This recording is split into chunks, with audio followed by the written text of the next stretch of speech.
Welcome to Geetha CC சமையல். இன்றைக்கி நம்ம வழக்கமாக செய்கிற பக்கோடாவா இல்லாமல் முட்டைகோஸில் எப்படி சூப்பராக டேஸ்டியாக பக்கோடா செய்யலான்றதை பார்க்கலாம்.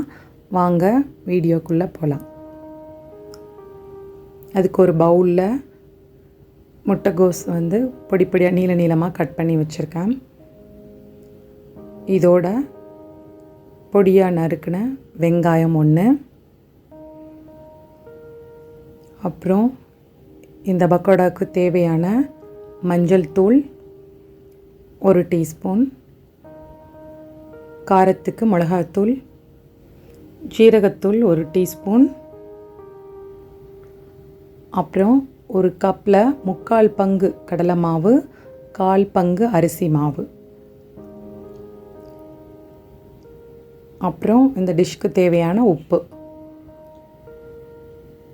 கரம் மசாலா கொஞ்சம், அவ்வளோதான். இதெல்லாம் நல்லா பிசிறிடணும். இதுக்கு தண்ணி ரொம்ப தேவைப்படாது. ரொம்ப ட்ரையாக இருக்க மாதிரி ஃபீல் பண்ணிங்கன்னா கொஞ்சமாக தண்ணி கையில் மட்டும் தொட்டுட்டு பிசைஞ்சோன்னா இந்த மாதிரி வந்துடும். அவ்வளோதான். இப்போது ஆயில் நல்லா ஹீட் பண்ணிவிட்டு நல்லா சூடாக இருக்கணும். அடுப்பில் போடும்போது சிம்மில் வச்சுக்கோங்க. கோல்டன் ப்ரௌன் வந்த உடனே அடுத்த சைட் திருப்பி விட்டுட்டு எடுத்துடலாம். இது ரொம்ப டேஸ்ட்டாக இருக்கும். நீங்கள் கேபேஜில் செஞ்சதுன்னு யாராலையும் கண்டுபிடிக்க முடியாது. மொறுன்னு ரொம்ப நல்லாயிருக்கும். ட்ரை பண்ணி பாருங்கள்.